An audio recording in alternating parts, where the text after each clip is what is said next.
What's up, everyone? Welcome to the channel. Today, we're going to be talking about what I think is probably the most broken SMG we've had in Warzone 2 so far, and it's going to surprise you what it is. As always, if you guys like the content, don't forget to drop a subscription, drop a like on the video, and drop a comment about what you guys think about Season 4.5 so far. It's been a little bit of a mess with the FPS problems on PC, but hopefully they'll get that resolved soon. But anyway, let's jump into the video, and we'll talk about this gun. Today's video is sponsored by me. So MetaGen is a tool that I built for True Game Data that I think is pretty freaking cool personally. So basically how it works is you can get a premium subscription to True Game Data. It's $5 a month or $42 a year. So you get a little discount if you do a year.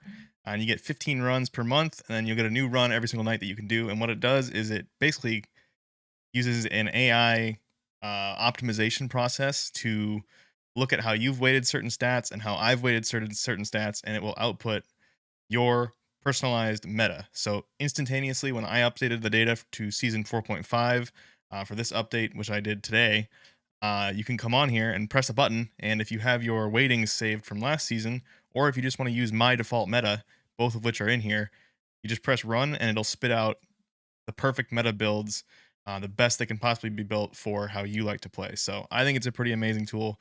I'll be using it for my meta videos, but the whole power that it brings is the customization. So instead of just having someone tell you on YouTube or tell you on Twitter what the best gun is to use, the best build is to use, you can go in there and you can tweak how you like to play. Like if you think my builds have too much recoil, then you can slide it to saying, recoil is more important. Things like that. It's really customizable, and that's the whole point. But anyway, yes, it's on truegamedata.com. The link will be down below, as always. But I'll probably be doing this a lot where I talk about this tool because we're trying to get people to come use it. All right, so along that train of thought, we're going to use MetaGen and look at how good this weapon is. So we're just going to run MetaGen close range with the default values. And like I've said before, MetaGen, if you don't change any of the sliders or anything, just outputs what I think is the meta. It was trained off how I build loadouts. So I'm going to cover up the other guns and the other attachments, but you'll see the number one gun by a large margin for aggressive close range automatic weapons is currently the X13 auto pistol. So this is um, just one of the sidearms you can use in this game. It's fully automatic. You don't have to click super fast or hit your trigger super fast to use it. It's basically just an SMG, and for some reason, it has crazy time to kill. So let's go take it over, do some charts, and look at the numbers. All right, I've added what in the past have been kind of the faster killing weapons to the TTK chart on TGD. This is combination 300 health. They've removed all the armor damage and everything in this patch, so now it's just straight up damage profiles like we're used to. And it seems like they're kind of trying to push back towards kind of the balancing we had in Warzone 1, where they would just either remove drop offs or balance things only for Warzone instead of trying to make it work for Modern Warfare 2 and Warzone, which is awesome. That'll make balancing much easier.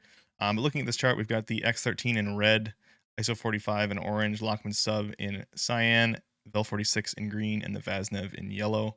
And just right off the bat, for some reason, the X13 auto, first of all, doesn't have a drop off until 17.3 meters with no attachments, which is the second drop off of the ISO 45. So it has double the damage range almost of the ISO 45, and it has a faster time to kill on combination. So it's just, I don't know how this one slipped through the cracks. It must have been some balancing thing that just slipped through somehow. But yeah, this pistol just kills way faster than any of the other SMGs in the game for some unknown reason. And that by itself basically is what makes it overpowered. It also has a 50 round mag, so it's going to be really good for trios and quads. It has plenty of damage per mag. And yeah, it's mainly just the time to kill and damage per second that this thing outputs that makes it the best choice. This is the build that MetaGen spit out. We're going to go over all these attachments and just talk about why it picked them. So the first one, the Forge DX90-F. So it turns out there's actually two of these suppressors with the exact same name, which is definitely a mistake. But the one that MetaGen likes more is the one that hurts your damage range, but gives you a little bit of recoil help and sound suppression. So MetaGen has included in it the impact of suppression. So obviously that's a very arbitrary thing.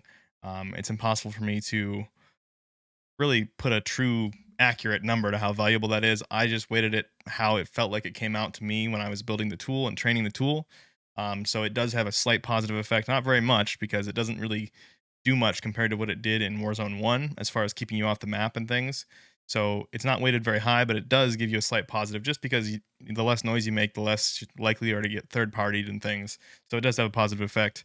Damage range reduction in this case, MetaGen doesn't think that's important at all because, like I showed in that first intro segment, it has twice the damage range of any of the other SMGs, and even in the first damage range, a faster time to kill than any of the other SMGs. So reducing that damage range doesn't matter very much.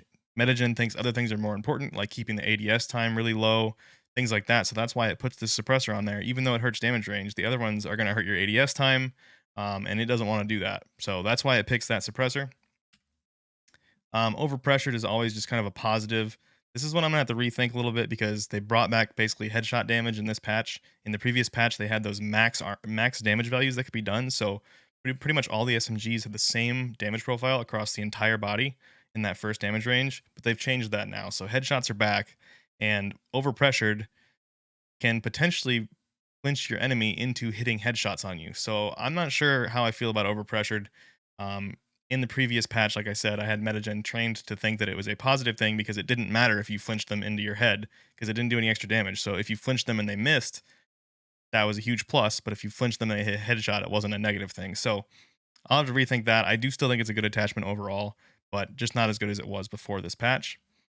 50 round drum, obviously for trios and quads, and then Cronin Lima 6 grip. This gives you the fast draw, so this makes it so when you swap to your pistol, you get the really fast draw. It doesn't fully put your weapon away, which is a huge plus. It also reduces your sprint to fire time and your aim down sight time, which is big W's for an SMG. Those are like some of the most important stats. Hurts your recoil a little bit, but the recoil on this is very manageable. Last up is an optic. You can put an optic on this, or potentially like this barrel, this XRK Luke 9 barrel. This is pretty good. Increases your movement speed and helps your ADS time. Hurts your bullet velocity and recoil control. So it could get pretty hard to control if you add that, but it's not a bad option. And then lasers.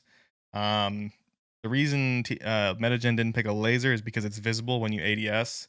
And I think that's pretty important in this game, especially with fast ADS walking movement speeds that you're going to have with this thing. You want to be able to just ADS and walk around silently, and you don't want your laser to give away your position. So that is also included in MetaGen. MetaGen looks at literally everything, and that's one of those things that is kind of an intangible. There's no stat for that, but MetaGen knows that it's there, and it accounts for it when it does these builds. So that's why it didn't pick this laser, even though it has really good positive stats. So if you don't have an optic, it actually tells you to use the Series 710 pistol, which increases your aiming stability. So that's going to make the build like 0.001% better than without it.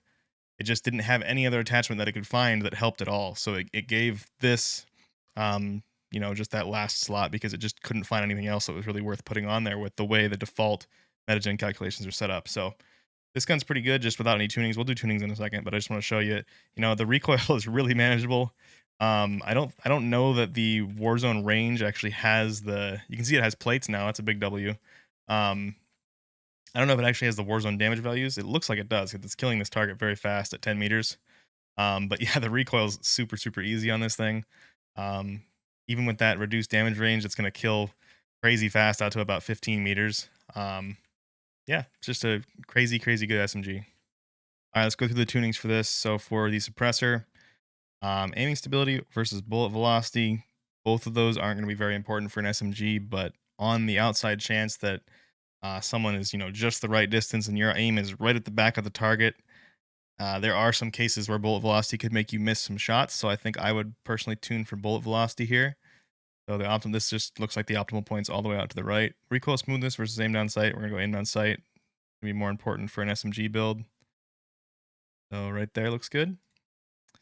And then overpressured all the way towards damage range, all the way towards recoil steadiness. So people have asked me, I don't remember, I made a video on recoil really early on in Warzone 2, and I believe maybe it was recoil smoothness. I don't remember which one it was, but I said one of them just didn't look like it did very much, and it was the one that was on a lot of the suppressors.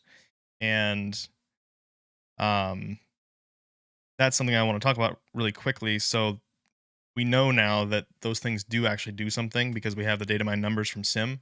So basically there was just too much error in single recoil plots. I did a bunch of recoil plots, but even with a bunch, the recoil in this game is much more inconsistent, so it just didn't work out to a point where I could really see much of a difference on the wall pattern with an individual attachment. But when you stack these things, they absolutely have an effect. So yes, I don't remember if it was smoothness or steadiness, but I said one of them didn't have much of an effect. People bring that up a lot. I just wanted to clarify that. They definitely do have an effect. It's just a small one. For the rear grip, so we've got all the way towards aim down sight speed and then all the way towards sprint to fire speed. And for the optic, we are minus 1.84 towards aim down sight speed. And then close versus far, in this case, I think you want to have close. So if we look at I'll show you this real quick one at a time, and then I'll show you the picture next to each other. So we're going to do far first. Basically, you're going to see that the reticle is really small. The whole gun is really far away from my face. So it's pretty small out there, which I personally don't like. So I'll do this again real quick. Just hold it right here. So remember what that looks like. Then we'll go out and we'll tune close real quick and come back in. And you'll see the gun is much closer to my face. So basically when you tune closer, it brings your hands and gun and everything closer to your face. That's what the difference is. So the sight picture is a little bit better when it's close up.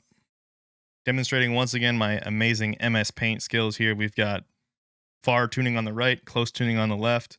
And you can see that it just brings the whole gun a lot closer to your face. So for this one specifically, I definitely think you should tune it close. It doesn't really change the visual recoil that much, and you'll get a much better sight picture. It's already so small with pistols that you really just want to bring it a little bit closer if you can. All right, one thing MetaGen cannot do yet is Hipfire builds. I'm looking to add the Hipfire stats to TGD very soon, and then I will also train out the AI tool to be able to give you the best Hipfire builds. But for now, we're just going to go over it on my YouTube channel. So we've got the impact point barrel. This barrel helps with Hipfire. Get more. It says expanded gunsmithing. That it unlocks the underbarrel basically. So we have an underbarrel there as well, as you can see. So it hurts your recoil control, but does help your hipfire accuracy, which is much more important. Then we've got the Cronin Groove Shot grip. So this is again for hipfire. This is going to help your hipfire. I don't want to deselect it because I don't want to retune it, but it does help your hipfire the most of any of the attachments. Then we've got the Cronin Lima 6. This is the same rear grip that we had before. This thing does sprint to fire speed and ADS speed. Sprint to fire is the thing we're looking for here because we're not really trying to ADS this, but sometimes you might have to. So it's still a plus, but mainly sprint to fire speed. We want to get that down as much as possible. And then the 1 milliwatt pistol laser for the best hipfire spread. And then if you take this into the firing range, it's pretty crazy. Look how small that hipfire cone is. Like you can just fry these targets out to probably about 20 meters pretty reasonably. Especially with like drop shotting. If you drop shot with this thing, I'm using someone else's account. I don't know what the prone is. There we go. You drop shot, your hipfire cone just gets so small. So it's gonna be pretty nasty. This is a really good gun for mouse and key players. So I highly recommend it if you're a keyboard player. Tunings, we got minus 0.61 for the Cronin Lima on the vertical, minus 0.25 on the horizontal. For the underbarrel Cronin Groove Shot, we have plus 0.19 on the horizontal, plus 0.28 on the vertical, plus 0.32 on the damage range horizontal, and then minus 0.11 for weight on the vertical. And then for the laser, we have plus 34.55 zeroing distance and minus 0.11 ounces on the vertical axis. So this thing's pretty disgusting. If I play keyboard and mouse, this is going to be what I use for sure. Controller players might like the ADS one a little bit more, but I just wanted to give some variable builds here. All right, guys, that's it for the video. I'm going to try to make the long range meta video tomorrow, and then the close range meta video after that. We'll see if I can actually get that done. I'm not sure. I've got some stuff I have to do besides making videos, so we'll see how that goes. But yeah, that's the plan. Hope you guys enjoyed this video. They're going to probably change this thing extremely quickly, so if you want to use it, I'd jump in there and use it right now. I don't think they intended to have a pistol be better by far than any of the SMGs, but I do think it'll get nerfed quickly. But yeah, hope you enjoyed the video. If you did, be sure to subscribe, drop a like on the video, comment down below what you think again of Season 4.5, what you think of this X13 being so much better than anything else, and I will see you all in the next video.